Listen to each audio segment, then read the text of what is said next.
ఈ ఎన్విడియా వల్ల మార్కెట్కు మంచి జరిగిందండి. నిఫ్టీ 26,200 కన్నా పైన క్లోజ్ చేసింది. బాగానే వచ్చాయి. నిన్న మన టెలిగ్రామ్ ఛానల్లో కూడా పెట్టుకున్నాం కదా, అదే ఇవాళ ఎర్లీ మార్నింగ్ పెట్టుకున్నాం కదండి.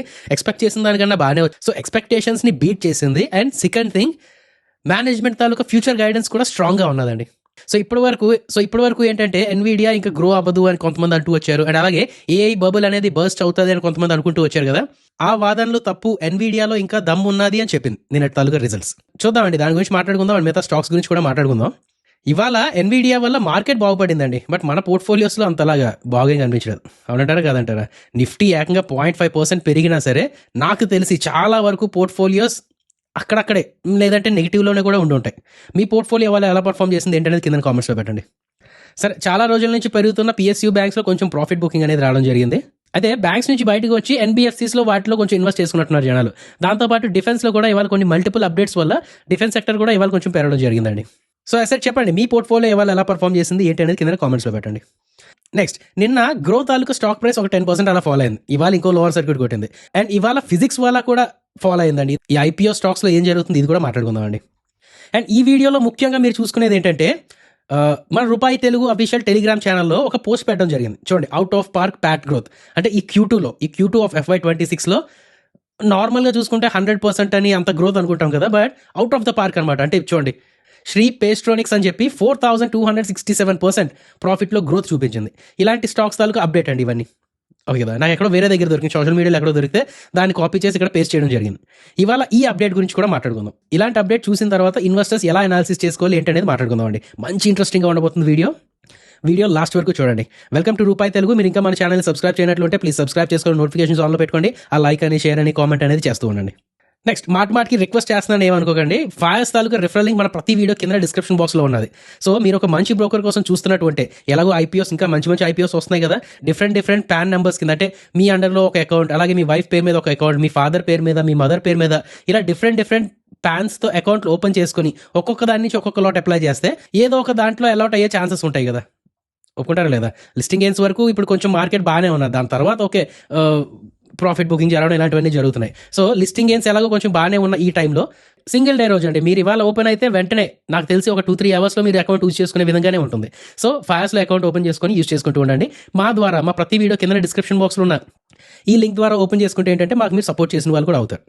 మర్చిపోకండి ప్లీజ్. రైట్, ఫస్ట్ గ్రో గురించి మాట్లాడితే 2 డేస్లో 18% ఫాలో అయిపోయిందండి. దీనికి యాక్చువల్గా ఏంటంటే మొన్న నేను సండే అది ఏదో ఆర్టికల్స్ చదువుతున్నప్పుడు అమ్మో దీనికి దిష్టి పెట్టేస్తున్నారు అనిపించింది. ఎందుకంటే ఏ కంపెనీ సాధించిన విధంగా ఇది 1 lakh crore తాలూకు మార్కెట్ క్యాప్ అచీవ్ చేయగలిగింది. పెద్ద కంపెనీస్ డిపాజిటరీస్ ఇవన్నీ కలిపి ఒక 9 కంపెనీస్ అన్ని కలిపి వచ్చిన మార్కెట్ క్యాప్ దీనికి సింగిల్గానే వచ్చేసింది.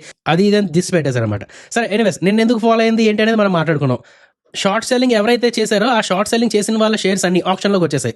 అదే కదా. సో దానివల్ల సప్లై ఎక్కువైపోయాయి అనమాట. అండ్ ఇంకా మనం ఇంకొకటి కూడా మాట్లాడుకున్నాం, ఏవైతే షేర్స్ ఉన్నాయో మొత్తం ఇంకా కంప్లీట్ అవ్వలేదు. సో ఇవాళ కూడా ఆ సెల్లింగ్ అనేది కంటిన్యూ అవ్వచ్చు అని చెప్పి నిన్నే అనుకున్నామండి. అండ్ ఇంపార్టెంట్ డేట్స్ లాగా ఏం చెప్పుకున్నామండి, November 1st రేపు దీని తాలూకు ఎర్నింగ్స్ రానున్నాయి. సో చూద్దాం రేపు ఏం జరగనుంది ఏమనేది చూద్దామండి. మా టెలిగ్రామ్ ఛానల్ కూడా అప్డేట్ చేస్తాను, టచ్ ఉంటూ ఉండండి. బయట నుంచి చూస్తున్న వాళ్ళకి ఏంటంటే 19% డిస్కౌంట్లో దొరుకుతుంది కదా అని చెప్పి ఇప్పుడు వెళ్ళి బై చేసేయాలా లేదా అనే ఆలోచన మీకు ఏమైనా ఉంటే అదే చెప్తాను, రేపు ఒక్కరోజు కోసం వెయిట్ చేయండి. లేదంటే ఉన్న వాళ్ళు కూడా ఆల్రెడీ షేర్స్ అలాట్ అయిన వాళ్ళు సెల్ చేసేయాలా లేకపోతే ఏం ఆలోచించినా సరే రేపు చాలా ఇంపార్టెంట్ డేట్. రేపు ఎర్నింగ్స్ అండ్ దాని తర్వాత మేనేజ్మెంట్ తాలూకు కామెంటరీ కూడా ఎలా ఉన్నది అనేది చూసుకొని అప్పుడు మీ డెసిషన్ తీసుకోవడం మంచిదండి. రైట్, సరే గ్రో పరిస్థితి అలా ఉంది. ఇప్పుడు ఫిజిక్స్ వల్ల ఎందుకు ఇంత అలా పడ్డది? లిస్టింగ్ రోజు 38% అలా లిస్ట్ అయిన కంపెనీ ఎందుకు ఇంత అలా ఫాలో అయింది? ఎందుకు అయి ఉంటుందండి? నాకు తెలిసి ప్రాఫిట్ బుకింగే జరిగి ఉంటుంది. అయితే మీరు బాగా గమనించుంటే లిస్టింగ్ నుంచి కొంచెంగా పడుతుంది, బట్ ఇవాళ బాగా ఎక్కువ పడ్డది అనమాట. ఇవాళ ఇంచుమించు 9% అలా పడినట్టు, మొత్తం చూసుకుంటే ఒక 20% అలా పడినట్టు అండి పీక్ నుంచి చూసుకుంటే. అంటే ఏం లేదు, కొంచెం అడ్జస్ట్ అవుతూ ఉంటుంది. ఇప్పుడు మీకు అదే చెప్పాను కదండి, ఇప్పుడు ఐపీఓ 2 రకాలుగా చూస్తూ ఉండాలి. ఒకటి లిస్టింగ్ గెయిన్స్ కోసం అండ్ ఇంకొకటి లాంగ్ టర్మ్ కోసం. అంతే. లిస్టింగ్ హౌస్ కోసం చూస్తున్నట్టు ఆ లిస్టింగ్ గెయిన్స్తో ఎగ్జిట్ అయిపోవడం లేదంటే పార్షియల్ ప్రాఫిట్ బుకింగ్ ఏదో చేసుకొని కూర్చోవాలి. లాంగ్ టర్మ్ కోసం ఆలోచిస్తున్న వాళ్ళు అయితే ఈ 1 రోజు 2 రోజులు సరే ఈ వారం తాలూకా ప్రైస్ యాక్షన్ మీకు సంబంధం ఉండకూడదు అనమాట. సో ఇటో సైడ్ కరెక్ట్గా నించండి. ఓకే కదా. ఎనీవేస్ ఫిజిక్స్ వల్ల ఇంతలా ఫాలో అవడానికి రీజన్లా చెప్పాలి అంటే ఒకటి హెవీ ప్రాఫిట్ బుకింగ్ జరిగింది. వాల్యుయేషన్స్ మీద కన్సర్న్స్ ఉన్నాయన్నమాట ఇప్పటికి. ఎవరైనా సరే పెద్ద అనలిస్టులు వాళ్ళ మాటలో నాకు అర్థమైంది ఏంటంటే కంపెనీ మంచిదే కానీ ప్రైస్ చాలా ఎక్కువలో ఉన్నది అని చెప్పుకుంటూ వస్తున్నారు అనమాట. సో ఇప్పుడు ఏంటి, కొంచెం డీసెంట్ వాల్యుయేషన్స్లోకి రావడానికి ట్రై చేస్తున్నట్టు. నా ఈ విషయం గురించి మాట్లాడుకుందాం. అయితే దీనికన్నా ముందు ఒకసారి మనం ఈ ఎన్విడియా తాలూకా దీని గురించి అప్డేట్స్ గురించి మాట్లాడేసుకుంటే చాలా మంది హై కన్విక్షన్ బై రేటింగ్ ఇస్తున్నారండి ఎన్విడియాలోని. అంటే ఏఐ బబుల్ ఎప్పుడోసారి బర్స్ట్ అవ్వాల్సిందే, అది మెల్లిగా బర్స్ట్ అవుతుందా లేక ఒకేసారి బర్స్ట్ అవుతుందా అనేది చూడాల్సిన విషయం. మెల్లిగా బర్స్ట్ అయితే మనలాంటి ఇండియన్ మార్కెట్కి చాలా మంచిది అని చెప్పుకున్నాం. ఒకవేళ ఒకేసారి బర్స్ట్ అయిపోతే ఆ నెగిటివ్ ఎఫెక్ట్ అందరి మీద ఉంటుంది, మన ఇండియన్ మార్కెట్స్ మీద కూడా ఉంటుందని క్లియర్ కట్గా మాట్లాడుకోవడం జరిగిందండి. ఏ వీడియోలో మాట్లాడుకున్నాం, ఈ వీడియోలో మాట్లాడుకున్నాం చూడండి. అయితే ఇప్పుడు ఎక్కువ దృష్టి పెట్టుకోవాల్సింది ఏంటంటే నేను ఎక్కువ స్ట్రెస్ చేస్తున్న పాయింట్ ఏంటంటే సప్లై ఈజ్ ఫాలోయింగ్ షార్ట్ అని అంటారు. ఇప్పటివరకు మనం ఏంటి ఎన్విడియా చిప్స్ తయారు చేస్తుంది, సరే అందరూ కొనుక్కుంటూ ఉన్నారు, బట్ ఇంకెక్కువ కొనుక్కోరు, ఈ సప్లై ఎక్కువైపోతుంటుంది, డిమాండ్ తగ్గిపోతుంది, సో ఒకేసారి ఆ గ్రోత్ అనేది అయిపోతుంది, బబుల్ బస్ట్ అయిపోతుంది, అది ఇది అనుకుంటున్నాం. బట్ ఇప్పటికీ ఏంటంటే 2026లో అంటే సిఎల్ఎస్ఏ వాళ్ళు చెప్తున్న క్యాలిక్యులేషన్స్ ప్రకారం 2026లో ఏఐ తాలూకా కంప్యూటింగ్ ఆ డిమాండ్ అండ్ సప్లై రేషియో దగ్గర 1.4 అలా ఉంటుంది అంటున్నారు. అంటే డిమాండ్ కన్నా సప్లై జస్ట్ 40% మాత్రమే ఎక్కువ ఉంటుంది అనమాట. ఇది ఇంకా తగ్గుకుంటూ వెళ్ళే ఛాన్సెస్ ఉంటాయి అని చెప్పి అంటున్నారండి. అండ్ ఇంకొకటి సిఎల్ఎస్ఏ వాళ్ళు ఈ ఏఐని ఒక బబుల్ కింద చూడడం అంటే అది కొట్టివేశారు. మార్కెట్లో చాలా మంది ఈ ఏఐ తాలూకా డూమ్స్ డే ఎఫెక్ట్ అని డూమరిజం అని చాలా చెప్పుకుంటూ వస్తున్నారు కదా. లైక్ ఏఐ స్పెండింగ్ వేస్ట్ అంటున్నారు, సర్క్యులర్ డీల్స్ అంటే ఒక పెద్ద కంపెనీ ఇంకో పెద్ద కంపెనీకి ఇస్తుంది, వాళ్ళు ఇంకో కంపెనీకి ఇస్తారు ఆర్డర్, వాళ్ళు తిరిగి మళ్ళీ ఫస్ట్ కంపెనీకి ఇస్తారు, ఇలాగా లోపలే మనీ తిరుగుతుంది, కావాలని హైప్ క్రియేట్ చేస్తున్నారు, బబుల్ ఎప్పుడైనా బర్స్ట్ అవుతుంది అని చెప్పి చాలా మంది అనుకుంటూ వస్తున్నారు కదా. అంటే ఇప్పుడు ఇంకొక విషయం చెప్తున్నా అండి, సిఎల్ఎస్ఏ వాళ్ళు ఎవరు కొట్టివేసినా సరే ఒక కన్ను మాత్రం అటువైపు వేసుకుంటూ ఉంచండి. ఎక్కువ వాల్యుయేషన్స్ ఓవర్ స్ట్రెచ్ అయ్యిందంటే మాత్రం ఎప్పుడైనా అది స్లోగా బర్స్ట్ అవుదా ఫాస్ట్గా బర్స్ట్ అవుదా అనేది అసెట్ చూస్తూ ఉండాలి. బట్ ఎనీవేస్ ఇప్పుడు ఈ క్వార్టర్కి అయితే బయటపడిపోయినట్టే అనిపిస్తుంది. సిఎల్ఎస్ఏ వాళ్ళు చెప్పిన దాని ప్రకారం ఏంటి, ఒక 73 ఏఏ స్టార్టప్స్ $100 million యాన్యువల్ రెవెన్యూ అనేది క్రాస్ చేశాయి. సో జరుగుతున్నాయి, ఏ యూస్ కేసెస్ పెరుగుతూ ఉన్నాయి, ఇది ఒక బబుల్ కాదు అని చెప్పి అనుకుంటూ వస్తారనమాట. అండ్ మేనేజ్మెంట్ తాలూకు కామెంటరీ కూడా బాగానే ఉన్నదండి. మా స్కేల్లో డెలివరీ అవుతున్నాయి ఈ చిప్స్, సో 2026లో ఇంకా యాక్సిలరేట్ అవుతుంది రెవెన్యూ అంటున్నారు. అండ్ ఏ అప్లికేషన్స్ అనేది డేటా సెంటర్లోనే కాకుండా ఎడ్జ్ కంప్యూటింగ్ అని, గేమింగ్ అని, ఆటోమస్ వెహికల్స్ అని, రోబోటిక్స్ అని ఇలాంటి వాటిలో కూడా ఎక్స్పాండ్ అవుతున్నాయి. అండ్ ఇంకొకటి ఏంటంటే కాస్ట్ పర్ టోకెన్ అంటారనమాట. ఎంత టోకెన్స్ జనరేట్ చేస్తుంది, దానికి ఎంత కాస్ట్ పెడుతుంది అనే దానికి ఏంటంటే కాస్ట్ పర్ టోకెన్ ఇది కూడా డిక్లైన్ అవుతుంది. ఫాస్ట్ జీపీయూస్ అనేది లాంచ్ అయిన తర్వాత పర్ టోకెన్ కాస్ట్ తగ్గుతుంది. సో దీనివల్ల యూసేజ్ ఇంకా గట్టిగా పెరుగుతుంది అని చెప్పి సిఎల్ఎస్ ఎక్స్పర్ట్స్ అంటున్నారండి. అదేనే లేదా. సో ఇక్కడ నుంచి ఎన్విడియా ఎంత పెరగచ్చు ఏంటి అనేది మనం పెద్ద మాట్లాడుకోవాల్సిన అవసరం లేదు, మనకు అది అవసరం లేదు. బట్ నేను అంటుంది ఏంటంటే ఈ క్వార్టర్ అయితే కొంచెం తప్పించుకున్నట్టే అనిపిస్తుంది. అండ్ అలాగే ఎఫ్ఓఎంసీ మినిట్స్ కోసం మాట్లాడుకుంటే ఇది డివైడెడ్ టాక్ అండి.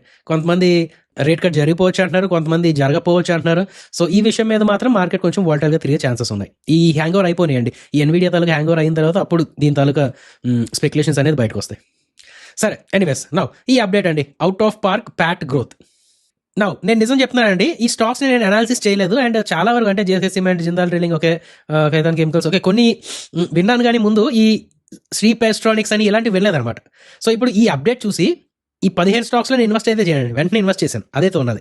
బట్ ఈ అప్డేట్ని ఒక స్క్రీనర్ లా తీసుకొని ఇవేవో స్టాక్స్ బాగున్నట్టున్నాయి, ఈ శ్రీ పెస్ట్రానిక్స్ అయితే ఇంచుమించు 40 times ప్రాఫిట్లో గ్రోత్ చూపించింది, సో ఈ కంపెనీని ఒకసారి అనాలిసిస్ చేద్దాం అని చెప్పి స్టార్ట్ చేస్తాను. సో నేను ఎలా అనాలిసిస్ చేస్తాను, స్టార్టింగ్ నుంచి ఎలా అనాలిసిస్ చేస్తాను అనేది క్విక్గా చెప్పేస్తానండి. నేను కూడా క్విక్గా చూసుకుంటూ ఉంటాను. చూడండి, స్క్రీనర్లోకి వెళ్ళి ఇది పేస్ట్ చేస్తే వచ్చిందండి, ఈ పేజ్ వచ్చింది. మ్యాక్సిమం నేను స్క్రీనర్లోనే స్టార్ట్ చేస్తాను అనాలిసిస్ అనేది, మెల్లిగా తర్వాత మిగతా ట్రెండ్ లైన్ అని, తిజోరీ ఫైనాన్స్ అని ఇలాంటి వెబ్సైట్స్ వెళ్తూ ఉంటాను. రైట్, ఫస్ట్ నేను ఇప్పుడు చూసే ఫస్ట్ విషయం ఏంటంటే ప్రాఫిట్ అనేది గ్రో అయ్యింది అంటున్నారు, 40 times గ్రో అయింది అంటున్నారు. అది ఎంతవరకు నిజం ఏంటనేది నేను చెక్ చేస్తానండి. 0.66 నుంచి చూడండి, నెట్ ప్రాఫిట్ కన్సాలిడేటెడ్లో ఉన్నది కదా, నెట్ ప్రాఫిట్ 0.66 నుంచి 1.31కి వెళ్ళింది. అంటే ఎంత అయినట్టు, 40 times అయినట్ట కాదు కదా, డబల్ అయినట్టు, ఆల్మోస్ట్ లైక్ డబల్, 95% అలా పెరిగినట్టు అండి. సో మొదట్లోనే తుస్సుమడిపోయింది. ఆ అప్డేట్లో ఉన్నట్టు 40 times అనేది పెరగలేదు అనమాట. మేబీ టీటీఎం పరంగా చూస్తున్నారేమో, ట్రైలింగ్ 12 months పరంగా చూస్తున్నారేమో అని చూస్తే అది కూడా లేదండి. 0.75 లాస్ట్ ఇయర్ అండ్ ఈ ఇయర్ 2.31. సో దీని పరంగా చూసుకున్నా సరే ఇంచుమించు 4 times కూడా 3 times అలా పెరిగినట్టు అనమాట. సో ఒకటి అర్థమైపోయింది ఏంటంటే మరి 40 times అయితే పెరగలేదు వాళ్ళు చెప్పినట్టు. సరే అట్లీస్ట్ డబల్ అయింది కదా, అనాలిసిస్ స్టార్ట్ చేద్దామని చెప్పి అనుకున్నాం అనుకోండి. ఫస్ట్ నేను చూసేది ఏంటంటే కంపెనీ పేరు చూసిన తర్వాత అసలు దీని బిజినెస్ మోడల్ ఏంటి, దీనికి రెవెన్యూస్ ఎలా వస్తున్నాయి, ఇది ఏ ఫీల్డ్లో ఉన్నది అనేది చూస్తాను. దానికోసం ఏంటంటే అబౌట్ దగ్గరికి వెళ్ళి చూస్తే 1988లో ఇన్కార్పొరేట్ చేసి ఉన్నది, leading manufacturers and exports of implantable cardiac pacemakers. Okay, so మనకి అదే హార్ట్ ఆపరేషన్స్ అవి అవుతున్నప్పుడు పేస్ మేకర్స్ అని, పేసింగ్ డివైజెస్ అని ఎలాంటివి పెడుతూ ఉంటారు కదా, వాటి తాలూకు కంపెనీ అనమాట. వాటిని మ్యానుఫ్యాక్చర్ చేసే కంపెనీ. ఓకే, బాగానే ఉన్నది. వెంటనే నేను దేనికి వస్తానంటే షేర్ ప్రైస్ మరీ బాగా పెరిగిపోయిందా, ఎందుకంటే బాగా ఇన్ఫ్లేటెడ్లో ఉంటే ఇంక మనకి అలాంటి వాటిలో వెళ్ళి వేస్ట్ అండి. బాగా హై నుంచి పీక్ నుంచి ఎప్పుడైనా బాగా ఫాలో అయినా, లేక ఒకవేళ సేఫ్ సపోజ్ ఇలాంటి ప్లేసెస్లో ఎక్కడ ఉన్నది అనుకోండి, కొంచెం ఎక్కువ అనాలిసిస్ చేసుకోవచ్చు. ఇప్పుడు చూసుకుంటే ఒక 33% అలా ఫాలో ఉన్నట్టు ఉన్నది. సో మరీ అంత అట్రాక్టివ్ ఏం కాదు, బట్ స్టిల్ చూద్దాం, ఇంకొంచెం అనాలిసిస్ చేద్దాం. మార్కెట్ క్యాప్ స్మాల్ క్యాప్ అండి, స్మాల్ క్యాప్ కూడా కాదు, ఒక మైక్రో క్యాప్ కంపెనీ ఇది. ఓకే కదా. నౌ రెవెన్యూస్ ఎలా గ్రో అవుతున్నాయి అనేది చూస్తే క్వార్టర్లీ రిజల్ట్స్ పరంగా చూస్తే 4.28 నుంచి 5.34, సో ఇంచుమించు ఒక 25% పెరిగినట్టు. ఇక్కడ 5.34 నుంచి 6.59, ఇది కూడా అంతే, ఒక 20% అలా పెరిగినట్టు అండి. రెవెన్యూస్ బాగానే పెరుగుకుంటూ వెళ్తున్నాయి రీసెంట్గా చూసుకుంటే. ప్రాఫిట్ కూడా కొంచెం పర్వాలేదు, పెరుగుకుంటూ వెళ్తున్నాయండి. సో ఇక్కడ వరకు ప్రాబ్లం లేదు. బ్యాలెన్స్ షీట్ పరంగా చూస్తే ఈక్విటీ క్యాపిటల్ అలాగే ఉన్నది, రిజర్వ్స్ పెరుగుతూ ఉన్నది. ఓకే, ఇది కూడా బాగానే ఉన్నది. బారోయింగ్స్ లైట్గా పెరుగుతూ ఉన్నది. క్యాష్ ఫ్లోస్ చూద్దామండి. క్యాష్ ఫ్లోస్ అన్ని నెగిటివ్లో ఉన్నాయి. ఫైనాన్సింగ్ యాక్టివిటీ నుంచి 0.19 crores అంటే డబ్బులు రేస్ చేస్తున్నారు వీళ్ళు.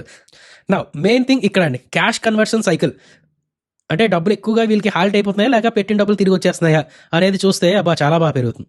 డెట్టార్ డేసే చాలా ఎక్కువ పెరుగుతుంది. అంటే నాకు తెలిసి వీళ్ళు హాస్పిటల్స్కి సప్లై చేస్తున్నారు, బట్ వాళ్ళు తిరిగి ఇవ్వడం, డబ్బులు ఇవ్వడం లేట్ చేస్తున్నట్టున్నారు. ఇన్వెంటరీ డేస్ అయితే ఇంత, ఇన్వెంటరీ డేస్ చాలా ఎక్కువ ఉన్నాయి, 463 days. అంటే వీళ్ళు ఏమైనా మ్యానుఫ్యాక్చర్ చేసి అలా ఉంచుకోవాల్సి వస్తుందేమో.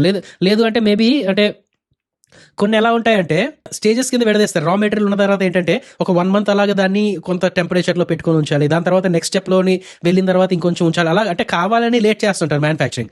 అది part and parcel of manufacturing అన్నమాట, దాని తాలూకు ప్లాన్. అలాంటివి ఏమైనా ఉంటే పర్వాలేదు, బట్ మ్యానుఫ్యాక్చర్ అయిపోయిన తర్వాత బయటకు వెళ్ళడం లేట్ అవుతుంది, ఇన్వెంటరీ డేస్ పెరుగుతున్నాయి అంటే అదొక నెగిటివ్ థింగ్ అండి.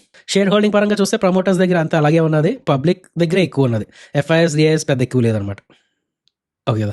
సో అదండి బిజినెస్ మోడల్, మంచి బిజినెస్ మోడల్, మంచి ఏరియాలో ఉన్నది. ఫ్యూచర్లో ఇంకొంచెం దీనికి, అంటే ఇలాంటి ఇండస్ట్రీ ఇంకా గ్రో అయ్యే ఛాన్సెస్ ఉన్నాయి. ప్రైసింగ్ పరంగా చూసుకుంటే పెద్ద ఎక్కువ కంఫర్ట్ లేదు. నెట్ ప్రాఫిట్ పరంగా చూసుకుంటే ఇందాక ఏదైతే 40 times అనుకున్నామో అంత లేదు. బ్యాలెన్స్ షీట్ పరంగా చూసుకుంటే okay, not a problem, reserves కూడా బాగానే పెరుగుతున్నాయి. అయితే క్యాష్ ఫ్లోస్ పరంగా చూసుకుంటే న్యూట్రల్గా ఉన్నది. డెట్టార్ డేస్ ఈ పరంగా చూసుకుంటే, క్యాష్ కన్వర్షన్ సైకిల్ పరంగా చూసుకుంటే చాలా ఎక్కువ ఉన్నదండి. సో మేబీ వీళ్ళు అంటే బుక్స్ని కుక్ కూడా చేయొచ్చు. ప్రాఫిట్ అండ్ లాస్ స్టేట్మెంట్ ఏముంది, అప్పుడు మాకు అక్కడి నుంచి ఎంత రావాలి, ఇక్కడి నుంచి ఎంత రావాలని చెప్పి ఏదో చూపించేస్తారు. ఆడిటర్స్ కూడా అటు ఇటు ఏదో చూసుకుని వచ్చేస్తారు. బట్ మిగతాది క్యాష్ ఫ్లో స్టేట్మెంట్స్, ఇలాంటి రేషియోస్, ఇలాంటివి చాలా ఇంపార్టెంట్ అనమాట. సో ఇప్పుడు చెప్పండి, ఏమైనా చూసే విధంగా ఉన్నదా కంపెనీ? అంటే అందులో కూడా మైక్రో క్యాప్ 100 crores మాత్రమే. సో కొంచెం దూరం అవ్వడం మంచిదండి. సో 5 minutesలో చూసేయడం జరిగింది. సేమ్ అలాగే అన్నిటికీ చూసుకుంటూ ఉండాలి. సరే, జేకే సిమెంట్స్ కొంచెం పాపులర్ నేమ్ కాబట్టి దీన్ని ఒకసారి చూద్దాం. నెట్ ప్రాఫిట్ పరంగా చూసుకుంటే Q2లో స్టాండ్ అలోన్ వీళ్ళు ఇచ్చారు ఏంటి డేటా. స్టాండ్ అలోన్ కూడా ఫాలో అయింది, కన్సాలిడేటెడ్ కూడా ఫాలో అయింది. అంటే మొత్తం బూతులే. ఈ అప్డేట్ ఏదైతే ఉందో ఇది మొత్తం బూతులే అండి. అందుకనే అంటే నేను ఏంటంటే ఇలాంటి పెట్టగానే అమ్మో ఇంత పెరిగింది అంత పెరిగిందా అని చెప్పి బై చేసేసుకుంటారు స్టాక్స్, అలాంటి వద్దు అని చెప్పి. చూడండి, ఈ అప్డేట్ గురించి ఇవాళ వీడియోలో మాట్లాడుకుందాం అని చెప్పి ముందే పెట్టడం జరిగింది అనమాట. JK cement Q2 of FY26, JK cement 276% అంటున్నారు, బట్ అవ్వలేదు కదా. ఓకే, ఇయర్ ఆన్ ఇయర్ చూద్దాం ఒకసారి. ఇందాక 136 నుంచి 159, ఇది కూడా అంత అలా పెరగలేదు. అచ్చా, ఇందాక కంపెనీ ఒకసారి మనం ఇయర్ ఆన్ ఇయర్ చూసుకోలేదు కదా. శ్రీ పేస్ట్రోనిక్ ఇయర్ ఆన్ ఇయర్ ఒకసారి గ్రోత్ చూద్దాం. సెప్టెంబర్ 2024 నాటికి 0.03, 3 లక్షల నుంచి 1.31, అంటే ఇక్కడ పెరిగిందండి. Okay, so year on year చూసారు కాబట్టి ఆ 40 times ఎంత వచ్చింది? 40 times వచ్చింది, ఎక్కడైనా వచ్చినట్టే, 40 times వచ్చినట్టే అండి. సో ఇయర్ ఆన్ ఇయర్ పరంగా చూసారనమాట వీళ్ళు. బట్ ఎనీవేస్, మనం కింద మిగతావన్నీ చూసిన తర్వాత కంపెనీ అంత అలా వైబుల్గా లేదని చెప్పి వదిలేసాం కదా.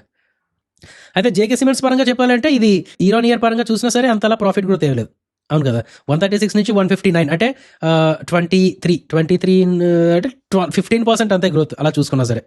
ఇంకా అలా ఒక్కొక్కటిగా చూసుకుంటూ వెళ్ళండి, అర్థమైందా లేదా. అట్లీస్ట్ బేసిక్గా అయినా సరే మీకు ఓకే పర్వాలేదు అని అనిపించినా సరే అప్పుడు మిగతా అనాలిసిస్ అనేది చేసుకుంటూ ఉండండి. ఫస్ట్ ఏం చేయాలి, నెక్స్ట్ ఏం చేయాలి, ఏంటి అనేది మనం మొత్తం చెప్పుకోవడం జరిగింది. అదే ఉంటుందండి మీకు, అండ్ యూజ్ అయిందని అనుకుంటున్నాను. రైట్, ఈ వీడియో ఎక్కడికి వదిలేద్దామండి. కొంచెం నాకు ఆ గొంతు నొప్పి బాగా పెరిగిపోయింది. ఈ జలుబు, దగ్గు, గొంతు నొప్పి ఇలాంటివన్నీ ఉంటూ ఉన్నాయి కదా, సీజనల్ ప్రాబ్లమ్స్ ఉన్నాయి కదండి. జై హింద్.